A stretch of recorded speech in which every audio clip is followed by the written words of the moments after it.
முத்தமிழறிஞர் கலைஞர் தொலைநோக்கு திட்டங்களால் தமிழ்நாடே வளர்ச்சி பெற்றது. ஒடுக்கப்பட்ட, பிற்படுத்தப்பட்ட மற்றும் பெண்களின் வாழ்வில் அவர் ஏற்றி வைத்த விளக்குகள் இன்றும் ஒளிந்து கொண்டிருக்கின்றன.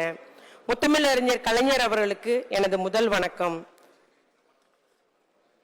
காலை உணவு திட்டம் தந்து தாயுமானவரே, புதுமைப்பெண் திட்டம் தந்து தந்தையும் ஆனவரே, ஊட்டச்சத்தை உறுதி செய் திட்டம் தந்து குழந்தைகளின் உடல் நலத்தின் காவலரும் ஆனவரே, மகளிர் உரிமை தொகை திட்டம் தந்து ஒவ்வொரு தமிழ் குடும்பத்திலும் தந்தையாய், சகோதரனாய், மகனாய் நிறைந்தவரே, தமிழ் புதல்வன் திட்டம் தரவிருக்கின்ற தமிழ்நாடு முதலமைச்சரே, நடைபெற்று முடிந்த பாராளுமன்ற தேர்தலில் அகில இந்திய அளவில் இந்தியா கூட்டணியை உருவாக்கி தமிழ்நாட்டில் 40க்கு 40 வெற்றி பெற்றதன் மூலம் இந்திய அரசியலமைப்பு சட்டத்தையும் ஜனநாயகத்தையும் காப்பாற்றிய பெருமைக்கு சொந்தக்காரர் நம் முதலமைச்சர்.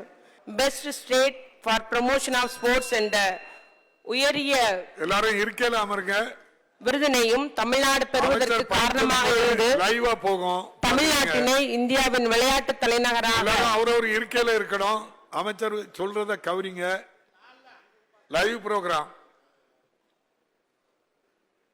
இந்தியாவின் விளையாட்டு தலைநகராக உருவாக்கிட ஆக்கமுடன் பணியாற்றி வரும் இளைஞர்களின் நம்பிக்கை நட்சத்திரம் மாண்புமிகு இளைஞர் நலன் மற்றும் விளையாட்டு மேம்பாட்டுத்துறை அமைச்சர் திரு உதயநிதி அவர்களுக்கும் எனது வணக்கத்தை தெரிவித்துக் கொள்கிறேன்.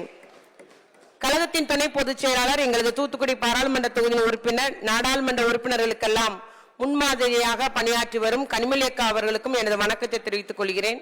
மதிப்புக்குரிய அவை முன்னவர், கழகத்தின் பொதுச் செயலாளர், மாண்புமிகு நீர்வளத்துறை அமைச்சர் அவர்களுக்கும், மாண்புமிகு தமிழ்நாடு சட்டப்பேரவை தலைவர் அவர்களுக்கும் மற்றும் அனைத்து அமைச்சர் பெருமக்களுக்கும், மாண்புமிகு சட்டமன்ற உறுப்பினர்களுக்கும் எனது வணக்கத்தை உரித்தாக்குகிறேன்.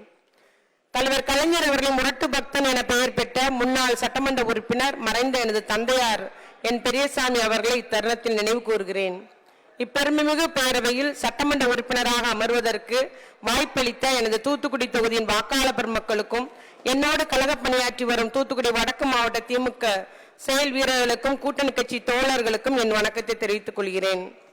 சமூக நலன் மற்றும் மகளிர் உரிமைத்துறையின் மானிய கோரிக்கை மீதான பதிலுரையை இந்த அவைக்கு நான் சமர்ப்பிக்கிறேன். செய்திகளை உடனுக்குடனும் துல்லியமாகவும் தெரிந்து கொள்ள சப்ஸ்கிரைப் பண்ணுங்க.